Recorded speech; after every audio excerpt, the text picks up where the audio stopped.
भक्तिमती माताओं एवं बहनों एवं भाइयों, आज से हम लोग श्रीमद् भागवत की कथा प्रारंभ कर रहे हैं। श्रीमद् भागवत वह कथा है जिसको श्री सुखदेव मुनि ने, जो स्वयं भगवान कृष्ण के अवतार या ब्रह्म के अवतार माने जाते हैं, उन्होंने परीक्षित जी को सुनाया। तो कोई भी कथा करने से पहले भगवान के नाम की वंदना करते हैं, तो हम लोग वंदना करें। सच्चिदानंद रूपाय विश्वोत्पत्त्यादि हेतवे तापत्रय विनाशाय श्री कृष्णाय वयं नमः। कृष्णं नारायणं वन्दे, कृष्णं वन्दे व्रजप्रियं, कृष्णं द्वैपायनं वन्दे, कृष्णं वन्दे पृथासुतं। कृष्णाय वासुदेवाय देवकी नंदनाय च नन्दगोपकुमाराय गोविन्दाय नमो नमः।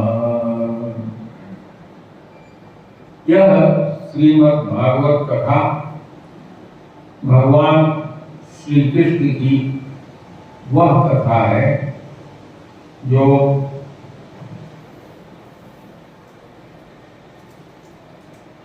इस भवसागर में आए हुए ऐसे व्यक्तियों के लिए जो इस भवसागर से पार जाना चाहते हैं, उनके लिए। आज के वर्तमान समय में लोग कथा, भवसागर, इससे पार जाना, इस तरह की बातों में पढ़ना ही नहीं चाहते। कलयुग महाराज का इतना जबरदस्त प्रभाव हुआ है कि लोग अपने खाने पीने की व्यवस्था करने, बाल बच्चों के साथ गुजारा करने में ही अपना जीवन समाप्त कर देते हैं। दूसरा, वर्तमान समय में परिस्थितियां इस तरह की हो गई हैं कि सनातन धर्म में अब परिवारों में अपने बच्चों को केवल वही विद्या सिखाई जाती है जिससे बड़े होकर वो अपना उदर पोषण, अपने परिवार का उदर पोषण कर सके। गोस्वामी जी ने आज के 500 साल पहले ही कह दिया था कि मातु पिता बालक ही गुलामई, उदर भरई सोई रीति सिखावई। कैसे पेट का पालन होगा, वही रीत माता पिता अपने बच्चे को बुला करके समझाते। आज के समय में माँ पिता के पास और बच्चों के पास भी इतनी फुर्सत नहीं है कि वो 10 मिनट माता पिता अपने बच्चे के साथ बैठ करके उनको बात करें, उनसे अपने परिवार की बात करें, समाज की बात करें। उन्हें फुर्सत नहीं। छोटा बच्चा जब खाना नहीं खाता है, जो लगभग 1 साल या उससे ज्यादा का है, उसको मोबाइल थमा दिया जाता है। वो उसमें कार्टून देखता है और जब उसका मन उधर लग जाता है तब माताएं या घर के नौकर बच्चे को खाना खिला देते हैं या बोतल उसके मुंह में पकड़ा देते हैं। इसी तरह से बच्चे सोते समय भी मोबाइल लेना नहीं भूलते। माँ बाप को भी मोबाइल देखने से बिल्कुल फुर्सत नहीं। तो जब माँ बाप को अपनी जिम्मेदारी का कोई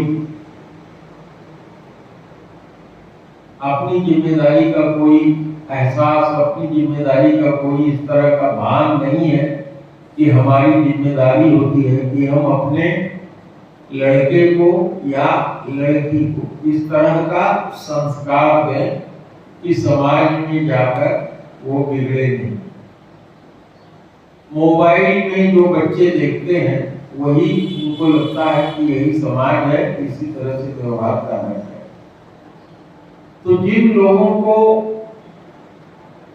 आज भी अपेक्षा है कि उनका परिवार सनातन धर्म में कायदे से रहे, उनको थोड़ा सा समय निकाल करके अपने पत्नी के साथ, अपने बच्चों के साथ बैठ करके वार्ता करनी चाहिए। संभव है कि खाना खाते समय ही आप इसमें वार्ता करें या जब आपको समय मिले।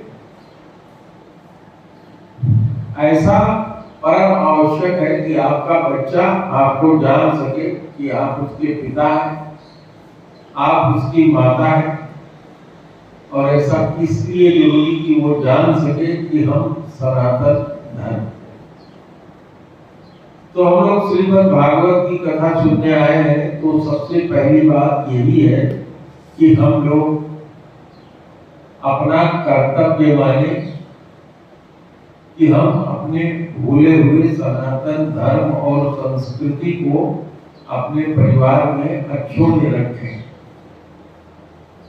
आज हम लोग श्रीमद् भागवत में महात्म की चर्चा शुरू करेंगे। महात्म का मतलब क्या होता है? किसी चीज को अगर हम करें तो क्यों करें? जहां इसका उत्तर मिलता है उसी को कहते हैं महात्म। महत्ता क्या है? लघुता और महत्ता। कोई चीज अगर पूजनीय है, बड़ी है, इसे अवश्य जानना चाहिए, तो क्यों जानना चाहिए? तो इसको जानना बहुत जरूरी है। श्री वेदव्यास जी भगवान नारायण के अवतार माने जाते हैं। नारायण कौन है?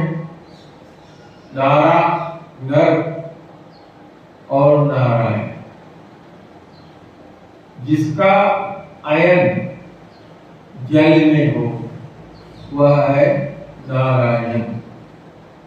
ऐसा माना जाता है कि भगवान विष्णु जो इस समस्त संसार के उत्पादक हैं, पालक हैं, सृजन करता, पालक और संहर्ता हैं, वो एकारणों के जल में निवास करते हैं और जितने भी भगवान कहे जाते हैं वो सब उनके अवतार के रूप में उत्पन्न हुए। तो ये जो भागवत की कथा है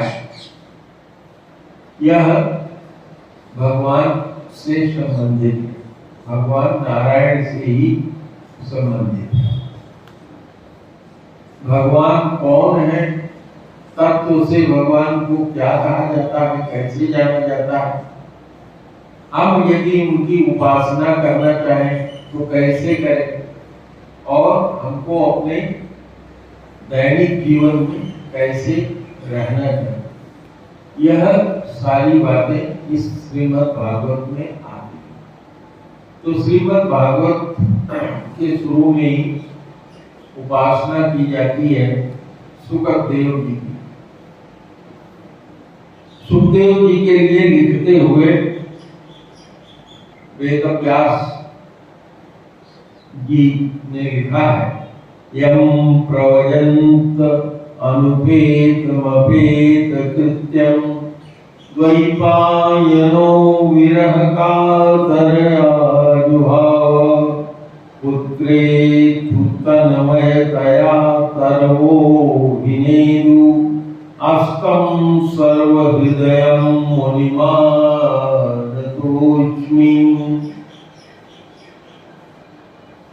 जो सुखदेव मुनि जी है वो जन्म से ही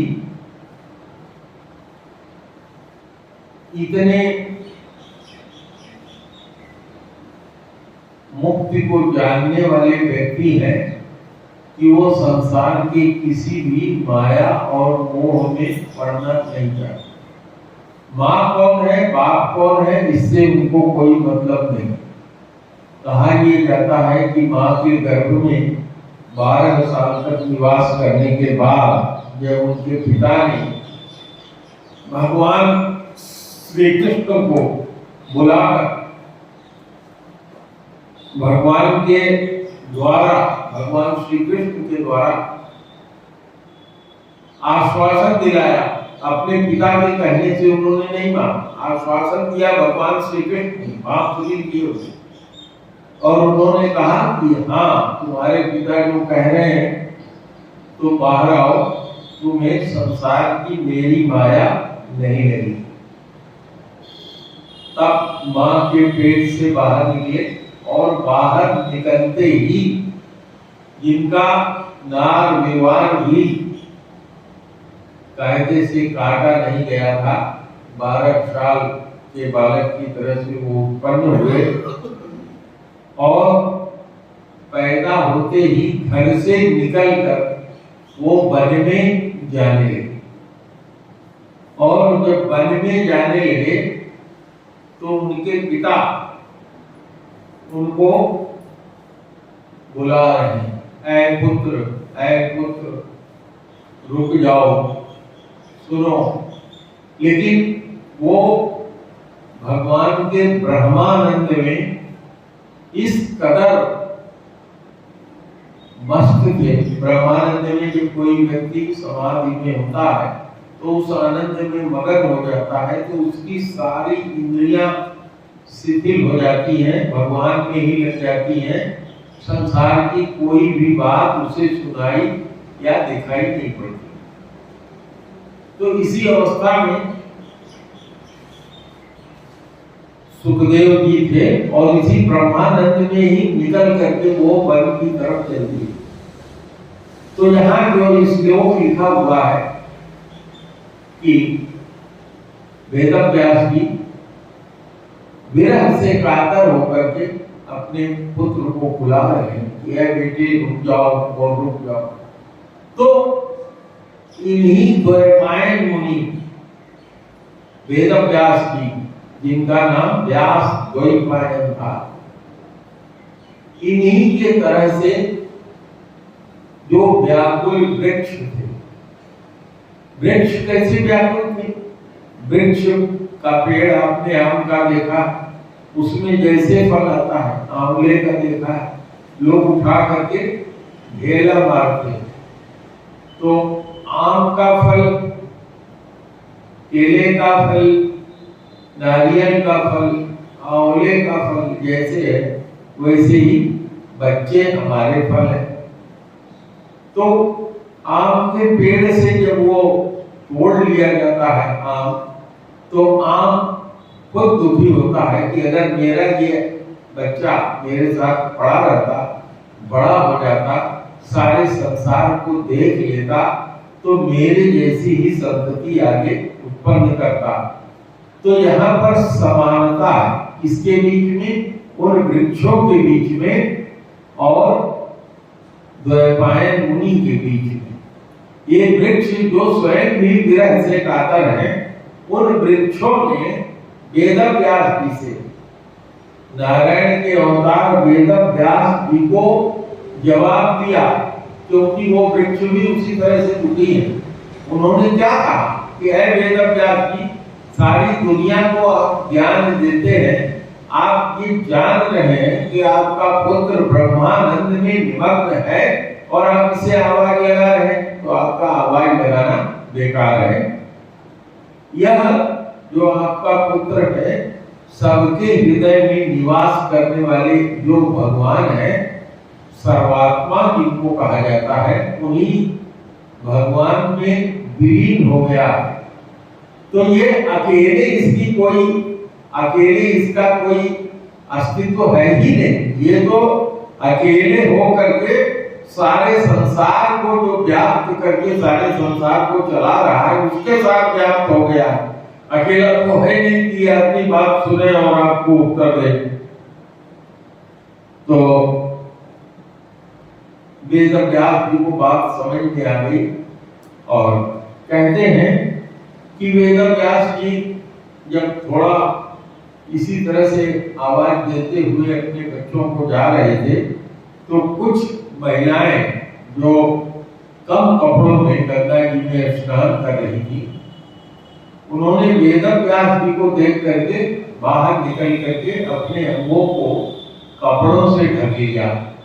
जबकि उनका 16 साल जैसा दिखने वाला जब पुत्र जा रहा था, तो उस सुखदेव मुनि को देख करके उन स्त्रियों ने कोई पर्दा नहीं किया।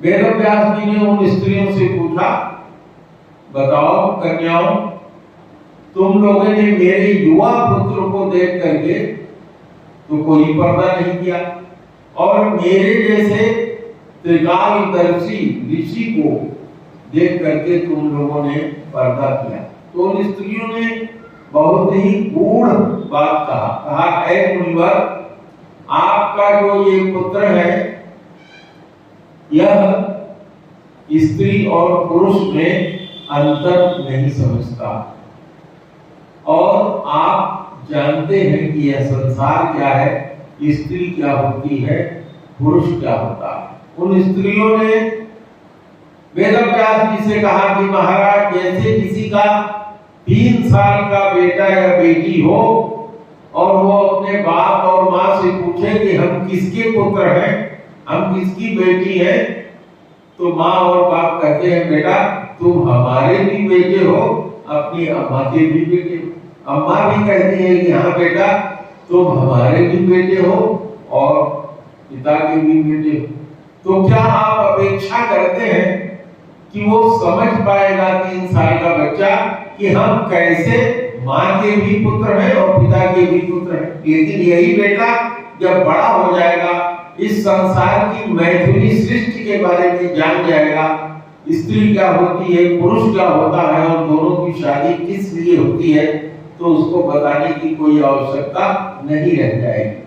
तो उन स्त्रियों ने यही समझाते हुए वेदव्यास जी से कहा कि हे वेदव्यास जी, आपके मन में स्त्री और पुरुष का भेद स्पष्ट है, किंतु आपके पुत्र में तो ऐसी तन्मयता है कि स्त्री क्या होती है, पुरुष क्या होता है, वो जानता ही नहीं है।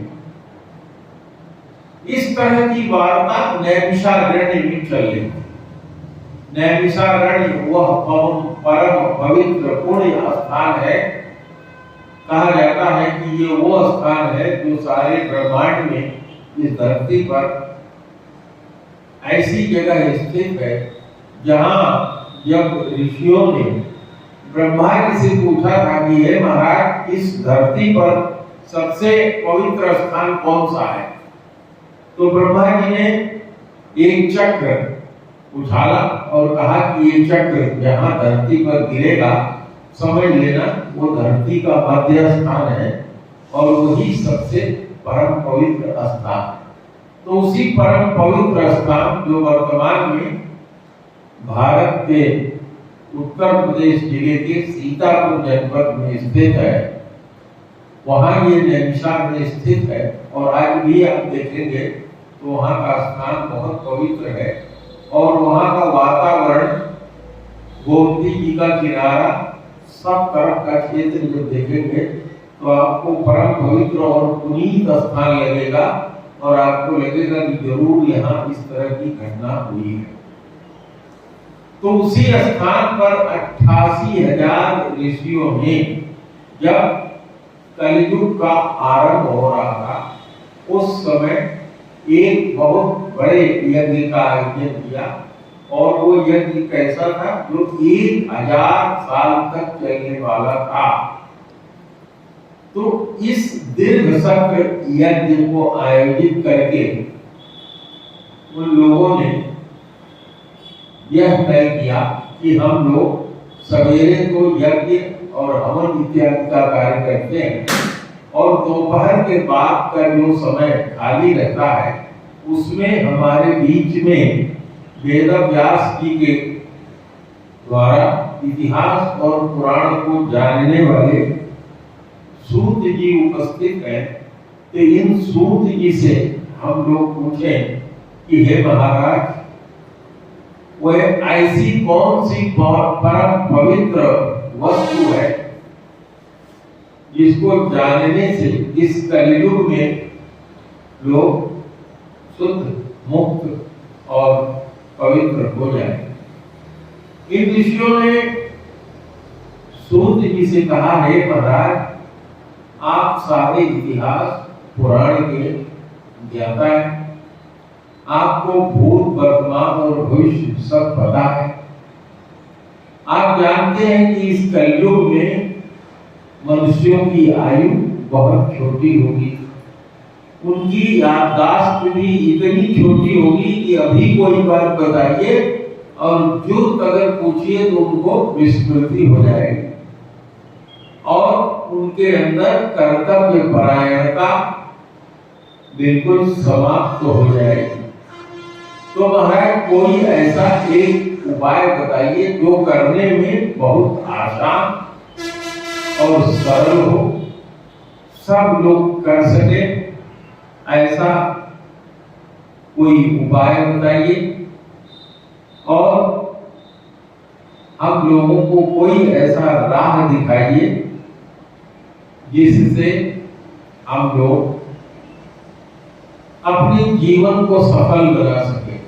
उन लोगों ने कहा कि हे सूत जी, आप हम लोगों को भगवान श्री कृष्ण के जीवन का वो कथा सार सुनाइए जो समस्त जीवों के कानों को बिल्कुल सुख पहुंचाने वाला होता है, जो भक्ति, ज्ञान और वैराग्य से युक्त होता है, जिससे व्यक्ति का विवेक बढ़ता है और माया और मोह का नाश होता है। व्यक्ति की जो निराशा होती है वो समाप्त होती है और वैष्णव लोगों के लिए वो उपयुक्त हो। तो सूत जी ने कहा, हे शौनक जी, शौनक जी के साथ 88,000 ऋषि थे। तो शौनक जी को 88,000 ऋषियों ने अपना अध्यक्ष चुना था। 88,000 लोगों से बात करना किसी भी व्यक्ति के लिए संभव नहीं था। तो शौनक जी को अध्यक्ष चुना गया, उनको चांसलर अंग्रेजी में जिसको कहते हैं बनाया गया, वो सबकी बात रखते थे। सूत जी ने कहा, ऐ ऋषियों, आप लोगों ने बहुत ही सबके हित की परम पवित्र चीज जानना चाहा है, और यह है भगवान की कथा। भगवान की यह कथा इतनी परम पवित्र और पुनीत है कि जो कोई भी इसको सुनता है उसके जीवन में अपने आप जितनी चीजें वांछित है वो प्राप्त हो जाती हैं। तो शौनक जी ने सब ऋषियों की तरफ से कहा कि हे महाराज, इस कथा के बारे में हम लोगों को सुनाइए। जब इतना निवेदन किया तो सूत जी ने कहा कि एक बार की बात है, देवर्षि नारद, आप लोगों के समझ में बात आ रही है, बहुत साधारण ढंग से मैं समझा रहा हूं, इसलिए कि कथा सुधार तभी प्राप्त होती है जब समझ में आए, और जब इतनी कठिन हो जाए तो केवल गाना और वाद्य समझ में आएगा, कथा क्या हो रही है ये सब पल्ले नहीं पड़ेगा। तो सूत जी कौन है? जो कथा सुना रहे। सौनक जी कौन है? जो 88,000 ऋषियों के अध्यक्ष है। सामने 88,000 ऋषि बैठे हैं पीछे, और उनके आगे उनके अध्यक्ष सौनक जी बैठे हैं। सौनक जी सूत जी से पूछ रहे हैं, जैसे मैं बैठा हूँ चौकी पर, ऐसे सौनक जी बैठे थे। उनसे सूत जी ने पूछा कि महाराज, हम लोगों को वो कथा सुनाइए जो परम पवित्र हो, पुनीत हो, भगवान श्री कृष्ण से संबंधित हो, जो थोड़े समय में ही जीव को तार देने वाली हो। तो उन्होंने कहा कि एक समय की कथा है, नारद जी जो भगवान के अवतार कहे जाते हैं, वो अपनी वीणा बजाते हुए नारायण नारायण करते हुए सब जगह घूमा करते थे। उस दिन धरती में आए, और धरती में भी उन्होंने भगवान श्री कृष्ण के क्षेत्र वृंदावन में पदार्पण किया। तो क्या देखते हैं कि एक सुंदर युवती, जो 16-18 साल की सुंदर युवती है, बैठी हुई है, और सैकड़ों सुंदर स्त्रियां उसके अगल बगल, उसको पंखा झल नहीं, और जैसे 4-6 ढल के चली जाती है, दूसरी आ जाती है उसकी सेवा में लगी हुई है। और उसके दाहिने और बाएं 2 पुरुष सोए हुए हैं, जो बिल्कुल बेहोश से प्रतीत होते हैं। और उस पुरुषों पर भी वो स्त्रियां पानी छिड़क रही हैं, उनके मुंह पे हवा कर रही हैं, लेकिन उन सबों को होश नहीं आ रहा। यह देखते हुए नारद जी गुजर रहे थे। नारद जी को भी इच्छा हुई कि ये इतनी सुंदर युवती, ये कौन है, और इतनी जो युवतियां यहाँ एकत्रित हैं, ये कौन है। इतने में वह जो सुंदर युवती बैठी थी, जिसको लोग पंखा डाल रहे थे, वो देखी कि नारद जी आ रहे हैं। उसने आवाज लगाया, हे साधु महाराज, हे नारद जी, हे भक्तों का कल्याण करने वाले साधु, जरा रुक जाइए, 1 मिनट मेरी भी बात सुन लीजिए ना। नारद जी रुक गए। नारद जी ने कहा कि हाँ, मैं आपकी बात सुनने के लिए आ गया, रुक गया हूँ, आप बताइए आप है कौन। तो उसने कहना शुरू किया कि मेरा नाम भक्ति है। लोग मुझे कहते हैं कि मैं दक्षिण में पैदा हुई, भारत के कर्नाटक प्रांत में पली बढ़ी, और वहां से आते आते मैं गुजरात में अपने बच्चों के साथ आई, और यहाँ गुजरात में पहुंचते हुए मैं भी बूढ़ी जैसी हो गई, और मेरे दोनों ये पुत्र जो दाहिने बाएं मेरे पड़े हुए हैं, एक का नाम ज्ञान है और दूसरे का नाम वैराग्य है, ये दोनों भी बूढ़े से हो गए। हम लोग चलते चलते इस वृंदावन में आए, और इस वृंदावन का असर यह है कि यहाँ पहुंचते ही मैं तो 16 साल की युवती हो गई, लेकिन मेरे दोनों पुत्र थक कर इस कदर चूर हो गए हैं, गिर गए हैं कि इनको होश आता ही नहीं है। जैसे इनके ऊपर पानी का छींटा और इनको हवा दिया जाता है, थोड़ा सा होश आता है और फिर ये बेहोश हो जाते हैं। तो नारद जी ने कहा, देवी आप चिंता मत करिए, मैं आपके दोनों पुत्रों को अभी होश में ले आता। नारद जी ने कहा कि मैं इनको अभी होश में लाता हूं। इतना कहते हुए उन्होंने उनको गीता का ज्ञान, उनको उपनिषद का ज्ञान, उनको पुराणों का ज्ञान सब बार बार सुनाते थे और इतना सुनने के बाद थोड़ी देर के लिए वो ज्ञान और वैराग्य होश में आते थे और फिर बेहोश हो जाते थे। नारद जी ने बहुत प्रयास किया। जब इतना सब करने के बाद भी उनके समझ में नहीं आया, बहुत वो परेशान और दुखी हुए। उसी समय एक आकाशवाणी हुई जिसको नारद जी ने सुना। आकाशवाणी ने कहा कि हे नारद ऋषि, आप अगर यह जानना चाहते हैं कि यह दोनों ज्ञान और वैराग्य बेहोश क्यों है, तो इनको होश में लाने के लिए जितने भी साधु पुरुष हैं, संत हैं, उनसे आप इसका उपाय पूछिए। नारद जी ने कहा ठीक है। वहां भी जितने संत थे उनसे उन्होंने पूछा और वो यही पूछते पूछते निकल लिए वृंदावन से। जहां भी कोई साधु व्यक्ति संत पुरुष मिलता उससे यही पूछते, सारी कथा बताते और पूछते कि महाराज आप कोई उपाय बताइए। यह स्थिति हो गई कि जैसे लोग नारद जी को देखते कि नारद जी आ रहे हैं और सारे लोग में ये प्रचार हो गया कि नारद जी आते हैं, तो आकर के यही पूछेंगे कि वो उपाय बताइए जिससे उस युवती के दोनों बच्चों को होश में लाया जाए। लोग रास्ता बदलने लगे, रास्ते से कट कट करके उनसे दूर हो गए।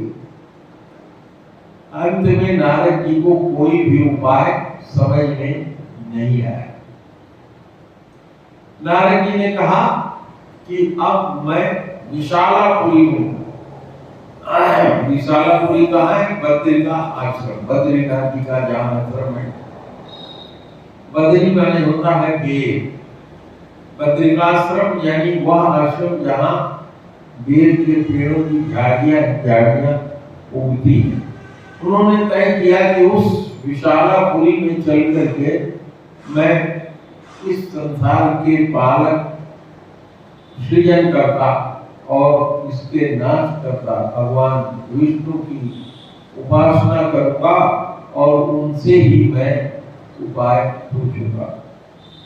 जैसे ही नारद विशालापुरी में पहुंचते हैं, नारद जी देखते हैं कि चार भाई सनक, सनंदन, सनातन और सनत कुमार, ये चार भाई जो हमेशा 4 वर्ष के बच्चे की उम्र में ही रहते हैं, वहां उनको दिखाई पड़े। और नारद जी तो अपने मन में मस्त होते हुए चले जा रहे थे। इन चारों भाइयों ने कहा, अरे भाई नारद, तुम बड़े थके हुए और व्यथित दिखाई पड़ते हो।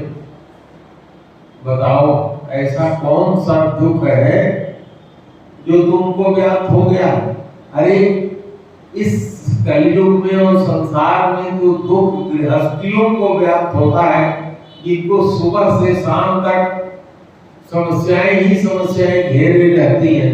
तुम्हारे जैसा ज्ञानी और वैरागी जो भगवान का भजन करने वाला है, उसको भला इस तरह का दुख कहां से आ गया कि तुम्हारा चेहरा मुरझाया हुआ है और बिल्कुल तुम हम लोगों की तरफ भी नहीं देख रहे हो, भागे चले जाते। तो नारद जी ने अपनी कथा बताई कि मेरे भाइयों, हमने ऐसे ऐसे एक माता जी को देखा जो अपने बच्चों के साथ पड़ी हुई हैं। उनको देख रहा था मैं और सोच रहा था कि ये कौन है। इतने में वो माता जी मेरे पास आई और उन्होंने मुझसे कहा, हे नारद जी, मेरा कल्याण करो। मैं भक्ति हूँ, मेरे ये 2 पुत्र ज्ञान और वैराग्य हैं, ये दोनों बेहोश पड़े हुए हैं। और उनके बताने पर मैंने उनको होश में लाने का बहुत प्रयास किया। सारा गीता का ज्ञान, वैराग्य की बातें, उपनिषद में जो वैराग्य लिखा हुआ है और सारा कुछ सुनाया।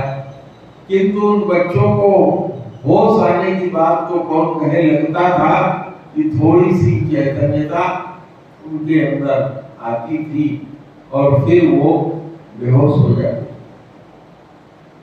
तो मैंने बड़ा उपाय किया, उसी समय आकाशवाणी हुई कि अगर तुम चाहते हो कि इनका कल्याण हो तो संतों से पूछो, वही इसका उपाय बताएंगे। सारे संत लोग हमको देख करके बगल हो जाया करते हैं। मेरे बड़े भाइयों, आप लोगों ने मुझे बुला करके कम से कम मेरा हाल पूछा है, तो मैं इसीलिए व्याकुल हूँ, तपस्या करने जा रहा था। तो चारों कुमारों ने कहा कि याद करो हमको, हम चारों भाइयों को और नारद तुमको भी। पितामह यानी हमारे पिता ब्रह्मा जी ने 4 श्लोक में चतुर्श्लोकी भागवत सुनाई थी, उसी में इन ज्ञान वैराग्य को होश में लाने की सारी बात छिपी हुई है। तो नारद जी को याद नहीं आया। उन्होंने कहा भाइयों, मैं बिल्कुल देवल चित्त में हूँ, तो आप मुझे जरा फिर से सुनाने का प्रयास करिए। तो नारद जी से उन्होंने कहा कि बहुत अच्छी बात है, तुम हरिद्वार में पहुंच करके वहां इस भागवत को सुनने की व्यवस्था करो, हम लोग वहां आकर के कथा सुनाएंगे। नारद जी ने वहां घाट पर, जहां एक बहुत विशाल वट का वृक्ष था, उसके नीचे भागवत की कथा का आयोजन किया। इन चारों भाइयों को व्यास के आसन पर बैठाया और अपने कथा सुनने के लिए विराजमान हुए। और उनके वहां विराजमान होते ही जितने ऋषि मुनि हैं, बड़े बड़े ऋषि मुनि, साधक, तपस्वी, सब के सब स्वयं आकर के उपस्थित हो गए।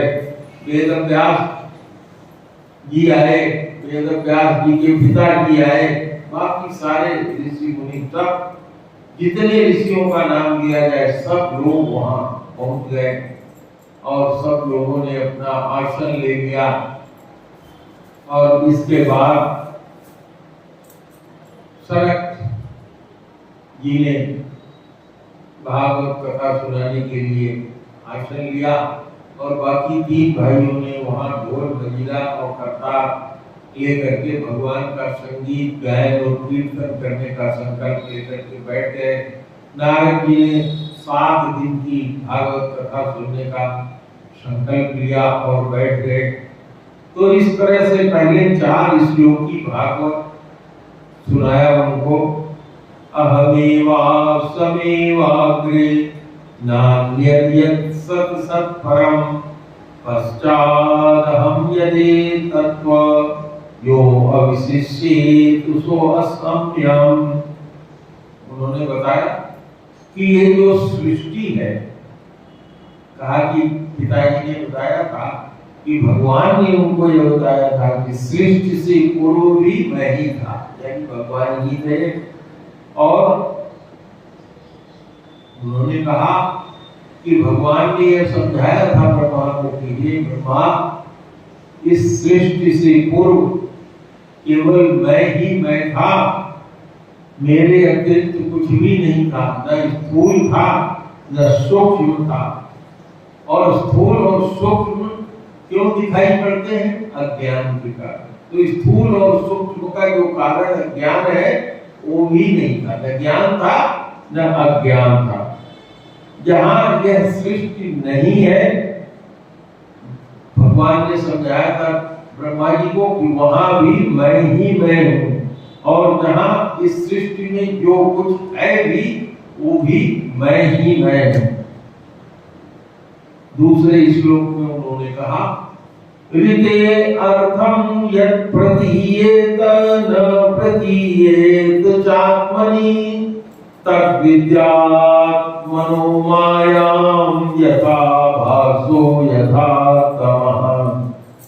कहें कि जैसे हमने बताया कि कुछ भी नहीं था और संसार में जो कुछ भास रहा है ये भी कुछ भी नहीं है, और जो भास रहा है वह भी मैं हूँ, जो नहीं भास रहा है वह भी मैं हूँ। तो यह संसार जो वास्तव में नहीं है, इसके बाद भी कोई बहुत सी वस्तुएं हैं जिनका वाणी से वर्णन नहीं किया जा सकता, और ये जिसका वाणी से वर्णन नहीं किया जा सकता, ये चीजें मेरे अंदर व्याप्त है और व्याप्त है। इसी कारण वो बाहर मिथ्या सी दो चंद्रमाओं की तरह प्रतीत हो रही है। तो इस तरह से दूसरे श्लोक में उन्होंने समझाया। तीसरे श्लोक में उन्होंने समझाया, यथा महान्ति भूतानि भूतेषु ईश्वरं प्रतिष्ठान्य प्रतिष्ठानि यथा तेषु ईश्वरम्। जैसे समस्त प्राणी पांच भूतों से, चित जल भाव गगन जमीन से बन करके मिलते हैं, और उनका शरीर कैसा होता है, छोटा और बड़ा होता है। तो उनके अंदर मैं प्रवेश भी करता हूं और प्रवेश नहीं भी करता हूं। तो आत्मा की दृष्टि से मैं उनके अंदर प्रवेश किए हुए हूं, और आत्म दृष्टि से मेरे अतिरिक्त इस संसार में कोई चीज है भी नहीं, अर्थात उनमें मैं प्रविष्ट नहीं भी हूँ। चौथा श्लोक उन्होंने समझाया, एतावदेव जिज्ञास्यस्तत्त्वं जिज्ञासुरात्मनः अव्यक्त अतिरिको भाव्या यतस्यात् सर्वत्र सर्वदा। कहा कि यह ब्रह्म नहीं है, यह ब्रह्म नहीं है। इस प्रकार निषेध पद्धति से, और यही भगवान है, यही ब्रह्म है, इस तरह की अन्वय पद्धति से यहाँ सिद्ध होता है कि सर्वातीत एवं सर्व स्वरूप भगवान ही सर्वदा और सर्वत्र स्थित है, वे ही वास्तविक तत्व है। अगर जो भी आदमी आत्मा अथवा परमात्मा का तत्व जानना चाहता है, उनको केवल इतना ही जानने की आवश्यकता है, अर्थात इस सारे संसार में भगवान ही भगवान है, उनके अतिरिक्त कुछ भी नहीं। तो इस तरह से ये श्रीमद् भागवत की कथा उन चार भाइयों ने मिल करके सुनाया। सारे ऋषि मुनि जो वहाँ एकत्रित हो गए थे, उन लोगों ने भजन कीर्तन करना शुरू किया। और जब श्रीमद् भागवत की पूरी कथा समाप्त हुई, तो भगवान आकाश मंडल से अपने रथ के साथ वही साक्षात रूप से प्रकट हुए, और प्रकट होने के बाद क्या देखा जा रहा है कि भक्ति देवी भी, जब सारे कीर्तन संकीर्तन होने लगे, तो भक्ति देवी भी अपने पुत्र ज्ञान और वैराग्य के साथ वहां आई, और उनके पुत्र ज्ञान और वैराग्य पूर्ण रूप से अपने होश में आ गए। तो इस तरह से कथा नारद जी ने सुनाया भक्ति को, और वो भगवान की इस कथा और कीर्तन से ज्ञान और वैराग्य दोनों होश में आ गए। इसका मतलब यह हुआ कि हमको क्या करना चाहिए, भगवान की भक्ति ही करना चाहिए। केवल भगवान की भक्ति ही अभिधेय है, माने करने योग्य है। और जितना भक्ति आप अपने अंदर करेंगे, उतना ही ज्ञान और वैराग्य आपके अंदर खुद ही उत्पन्न हो जाएगा। उसको उत्पन्न करने की कोई आवश्यकता अलग से नहीं है। ज्ञान और वैराग्य को आप लाख प्रयास करके उत्पन्न करना चाहिए, वो उत्पन्न नहीं होगा। भगवान की भक्ति जब करेंगे, वो स्वतः उत्पन्न हो जाएगा। जैसे किसी व्यक्ति को भूख लगती है तो वो खाना पेट भरने के लिए खाता है, और खाना खाने के बाद उसको क्या मिलता है? पुष्टि भी मिलती है। खाना खाने के बाद पुष्टि भी मिलती है और उसका बल भी बढ़ जाता है। इसी तरह से भगवान की भक्ति करने से ज्ञान, वैराग्य और इस संसार से पार जाने का सारा उपाय और रास्ता अपने आप बन जाता है। तो यह कथा सुनने के बाद ऋषियों ने, शौनकादिक जी ने फिर से पूछा सूत जी से कि महाराज, क्या कलयुग में भी इस कथा को किसी ने सुना था? तो सूत जी ने कहा कि हाँ, एक कलयुग में एक स्थान है जहां आत्मदेव नाम का एक ब्राह्मण रहता था।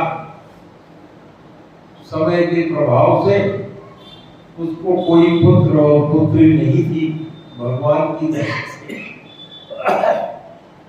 उसके पास धन धान्य बहुत था। उसकी पत्नी का नाम धुंधुली था। वो अपने पत्नी के साथ बहुत आराम से रह रहा था, किंतु काफी समय व्यतीत हो जाने के बाद भी उसके यहाँ कोई संतति उत्पन्न नहीं हुई।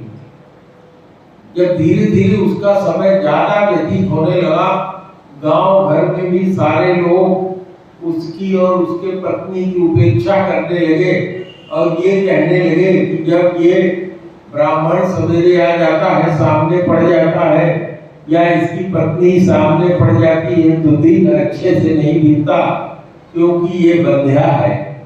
इसके घर में देखो एक गाय बांधा है इसने, उस गाय को भी बच्चा नहीं होता। जितने पेड़ इसने लगाए हैं उन पेड़ों में भी फल नहीं आते। तो ये इतना पातकी है कि इसके प्रभाव से पेड़ों में फल भी नहीं आता और गाय आदि को भी बच्चे नहीं होते।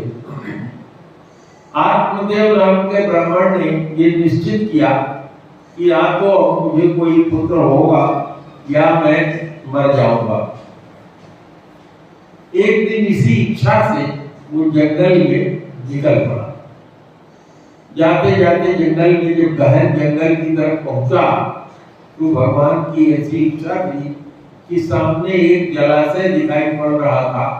इसे प्यास भी लगाई थी और ये सोच रहा था कि इसी जलाशय में कूद करके मैं अपना प्राण समर्पण कर दूं, मर जाऊं। इतने में उधर से गुजर रहे एक महापुरुष, एक संत जा रहे थे। उन्होंने कहा, हे ब्राह्मण, तुम क्या करने जा रहे हो? यह भगवान का दिया हुआ जीवन है। इस जीवन को नष्ट करना बहुत बड़ा पाप है। इस जीवन को नष्ट करने से बहुत पाप उत्पन्न होगा, इसका कोई प्रायश्चित तुम नहीं कर पाओगे।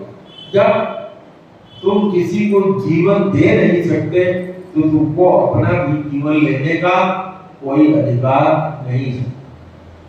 आत्मदेव नाम के ब्राह्मण ने उस महापुरुष के सामने, उस दंडी स्वामी के सामने जाकर के कहा कि महाराज, ऐसे धिक्कार युक्त जीवन को रखने का कोई फायदा नहीं है। सवेरे जब मैं उठता हूँ तो दिशा फराकर जाने के लिए भी सोचता हूँ कि किसी से मुलाकात न हो, और लोग भी मुझे देखते रहते हैं और मुझे देख करके जानते हैं कि मैं आ रहा हूँ तो लोग मुंह फेर लेते हैं, मेरी तरफ पीठ कर लेते हैं, और जो कोई भी मेरा मुख देख लेता है उसकी बड़ी दुर्गति होती है। तो महाराज, अब इस प्राण को रखने से कोई फायदा नहीं है। या तो आप कोई उपाय बताइए, मेरे कोई पुत्र उत्पन्न हो, संतति उत्पन्न हो, अन्यथा इस मेरे प्राण को छोड़ देने दीजिए। आत्मदेव ने कहा,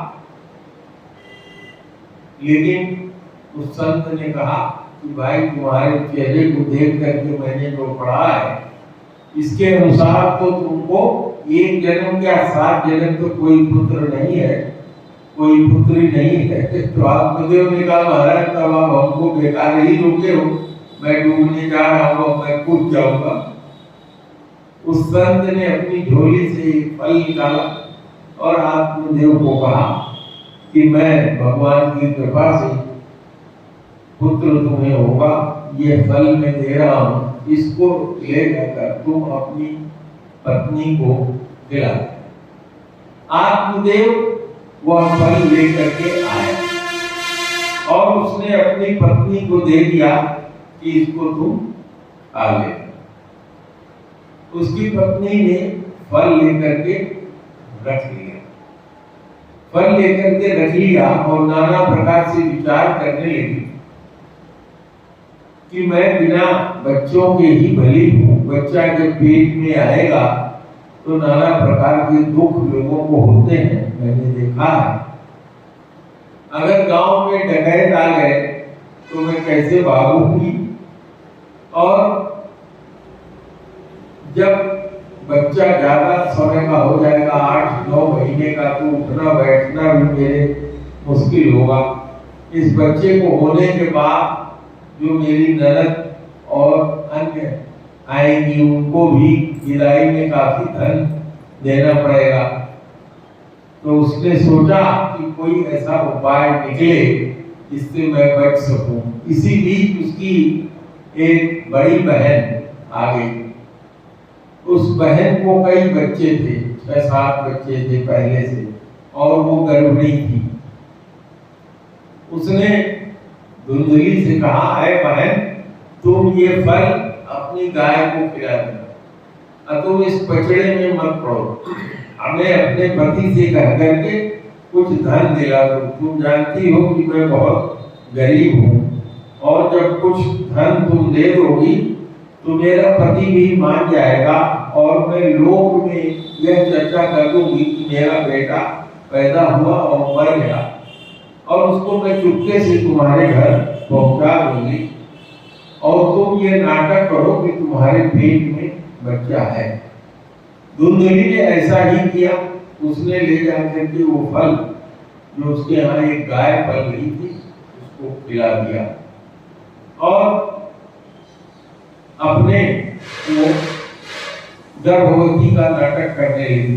धीरे धीरे समय बीतता गया, और जब उसके बहन को बच्चा हुआ, 9 महीना लगभग पूरा होते हुए, एक दिन चोरी से उसने बच्चे को ला करके अपनी बहन को दे दिया, और इसने काफी धन उसको पहले से भी दे रखा था।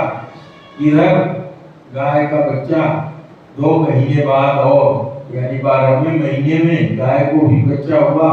और आश्चर्य की बात ये थी कि गाय ने उस भगवान का दिया हुआ फल खाया था, तो उसको गाय के बछड़े की जगह मनुष्य का बच्चा पैदा हुआ। केवल गाय का लक्षण जो था, उसके कान गाय जैसे थे। इसलिए आत्मदेव बड़ा प्रसन्न हुआ कि देखो संत महात्मा ने मुझको कहा था 9वें महीने मेरे पत्नी को पुत्र उत्पन्न हुआ और मेरे घर में, तो अब देखो गाय ने भी जो बच्चा दिया है, ये भी एक बेटा उत्पन्न हुआ। तो गाय से क्योंकि वो उत्पन्न हुआ था और उसका कान गाय जैसा था, इसलिए उसका नाम गोकर्ण रख दिया, और अपने बेटे का नाम, क्योंकि धुंधली को उत्पन्न हुआ था तो उसका नाम धुंधकारी रख दिया। यह बेटा धुंधकारी बचपन से ही बहुत उद्दंड था। उसकी माता उसको मोबाइल दे देती थी देखने के लिए, और वो ऐसे कार्टून देखता था जिसमें कि बम लगा करके सारी चीज उड़ा दी जा रही है, लोगों को मार दिया जा रहा है, पीट दिया जा रहा है।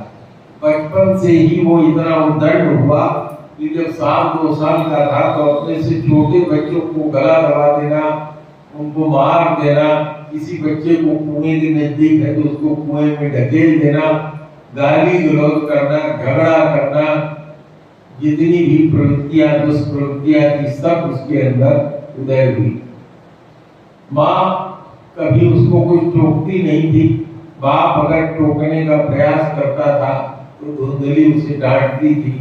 धीरे धीरे ये बेटा बड़ा हुआ और पांचों विषयों में पढ़ करके वो अत्यधिक विषयी हो गया और अत्यधिक धन खर्च करने के कारण प्रतिदिन बाप से पैसा मांगता था।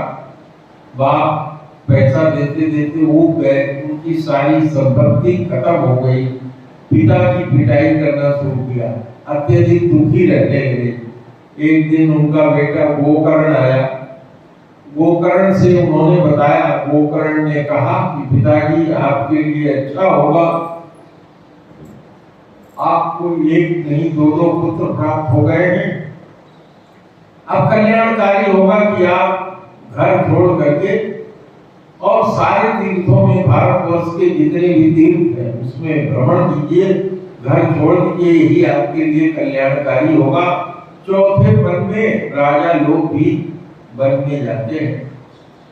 पिता ने उनकी बात मान लिया और एक दिन पानी पीने के लिए लोटा और पानी निकालने के लिए डोरी लेकर के चल दी। उस समय की बात थी जब जगह जगह राजाओं के द्वारा सराय बनाई जाती थी, लोगों को, आने जाने वालों को फ्री में भोजन कराया जाता था, जलपान कराया जाता था और तीर्थ यात्रा में आए हुए साधुओं को तो ऐसे आज भी प्रसाद मिलता है, रहने की व्यवस्था रहती है। वो निकल गए। इधर जो माता धुंधली थी उसने भी धीरे धीरे ये महसूस किया कि इसका बेटा उसकी भी पिटाई कर रहा था और उससे कहने लगा, मुझे और धन दो, मुझे और धन दो। उसकी प्रवृत्ति वेश्यावृत्ति की हो गई थी। नगर की जो 5 वेश्याएं थी, प्रमुख वेश्याएं, उनके पास वो जाता था, उनको धन देता था और जब माँ से ज्यादा पैसा मांगने लगा, माँ की ज्यादा पिटाई करने लगा, माँ के पास जो भी था वो उसने दे दिया।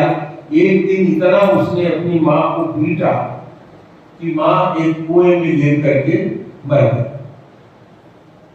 अब तो वो स्वतंत्र हो गया, उसने घर में ही 5 वेश्याओं को ला बसा लिया।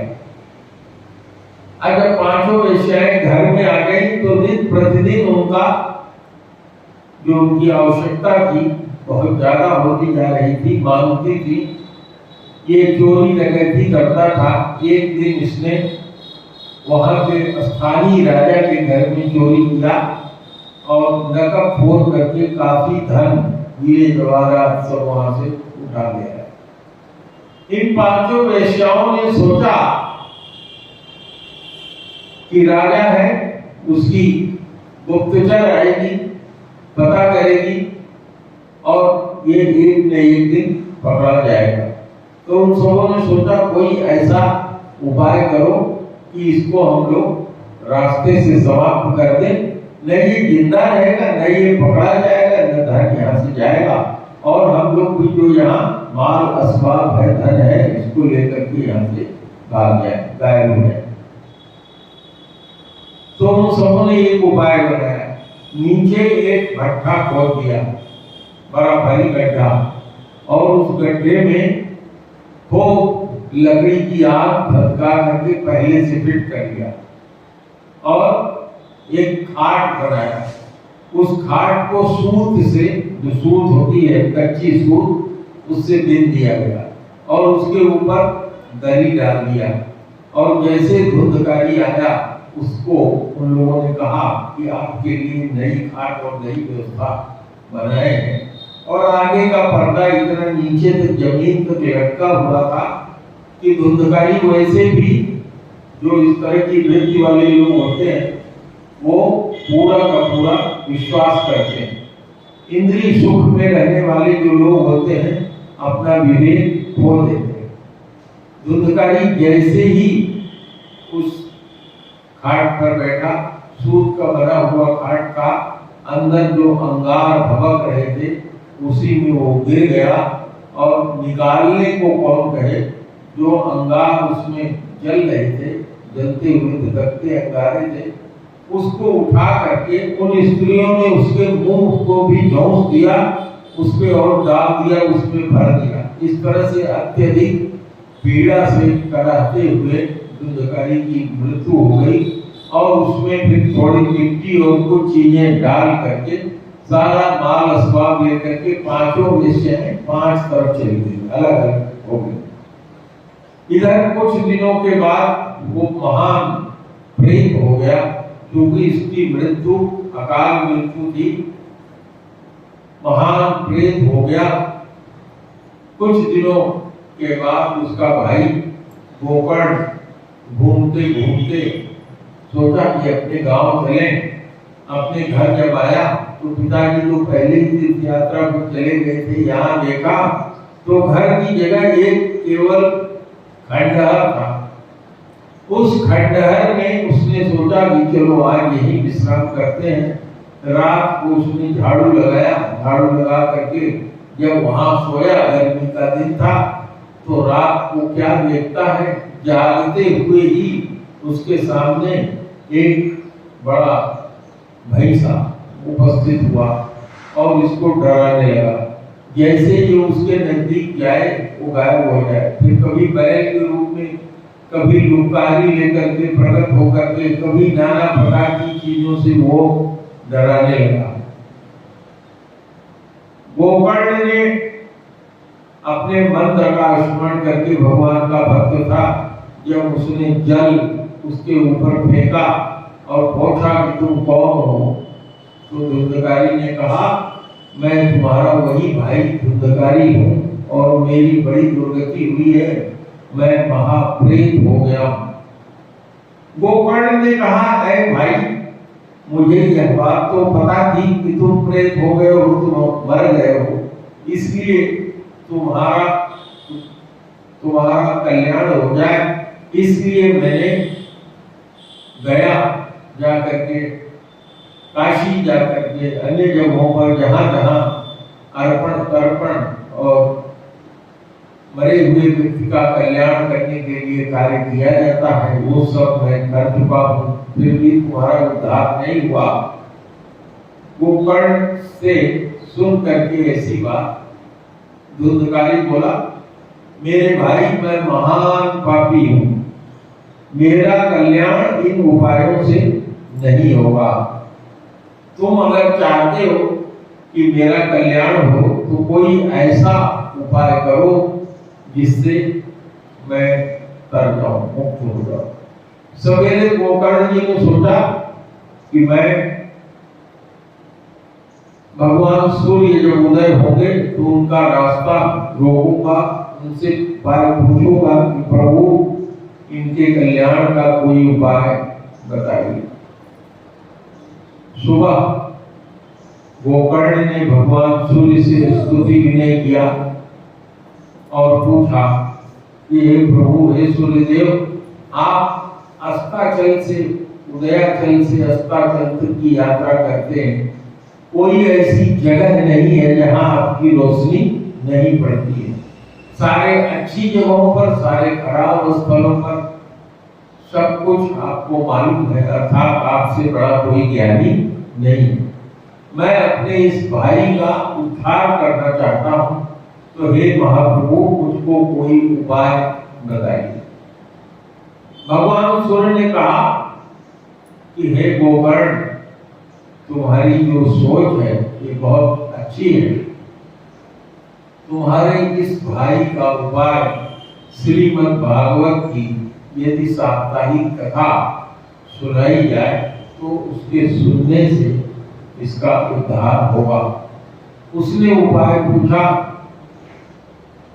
भगवान सूर्यदेव ने उपाय बताया कि किसी ब्राह्मण को बुला करके इसका पाठ कराया जाए और सुनने वाले श्रोता लोग जमीन पर विश्राम करें, एक समय भोजन करें, 7 दिन तक ब्रह्मचर्य का नियम का पालन करें, झूठ न बोले, सत्य बोले और भगवान की इस कथा को पूरा मन लगा करके सुने और उसी के अनुसार अपना आचरण करें तो उसकी मुक्ति हो जाएगी।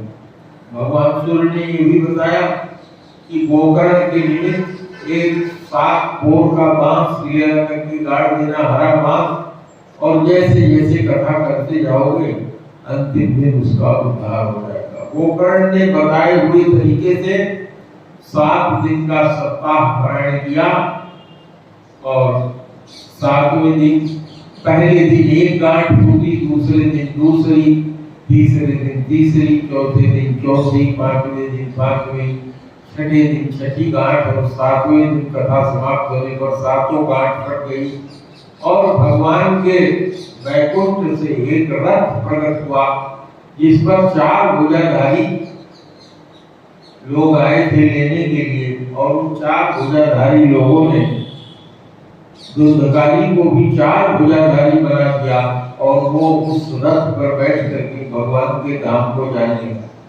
अन्य जो लोग कथा सुन रहे थे उन लोगों ने भी रोका, ऐ भगवान के दूतों रुक जाओ, यह कथा तो इस प्रेत ने बांस में रह करके सुना, हम लोगों ने भी यह कथा सुना, तो बताओ इसका उद्धार हो गया और हमारा उद्धार हम लोगों का क्यों नहीं हुआ।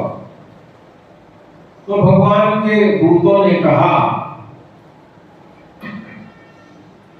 ऐ ग्रामवासियों, आप लोगों ने जो नियम बताया गया था इसका पालन नहीं किया। अगर आप लोग भी जो नियम बताया गया था उसका पालन करते तो आप लोगों का भी इसी तरह से उद्धार हो जाता। उन लोगों ने संकल्प लिया कि हम लोग अगले साल इसी समय कथा सुनेंगे। सब लोगों ने मिलकर के कथा सत्र का आयोजन किया। गोकर्ण जी ने आकर के विधिवत कथा सुनाई। कथा जैसे समाप्त हुई, रथ भगवान का प्रकट हुआ चतुर्भुजाधारी, और उस रथ पर जितने लोगों ने कथा सुना था और नियम का पालन किया था सबको उसमें बैठा लिए। और उस रथ की विशेषता ये थी कि जितने लोग उसमें बैठते जाते थे रथ बढ़ता जाता था और सबको लेकर के भगवान के वैकुंठ लोक को रथ चला गया। तो इस तरह से सुना करके सूत जी ने सौनक आदि ऋषियों को बताया कि मैं वही कथा आप लोगों को सुनाने जा रहा हूँ जो धुंधकारी के मुक्ति के लिए उसके भाई गोकर्ण ने सुनाया था। और यह वही कथा है जिसको सूत गोस्वामी ने जिसको सुखदेव जी ने 7 दिन की मौत जिसका निर्धारित हो गया था परीक्षित को उसको सुनाया था। और परीक्षित 7 दिन में मुक्त होकर के भगवान के घर चला गया। यह वही 7 दिन की कथा है जो मैंने सुनाया। तो आज इतना ही सुनाएंगे आप लोगों को, कल इससे आगे की कथा करेंगे। अब हम लोग गुरु जी की आरती करेंगे। आरती सत गुरुदेव नमामि।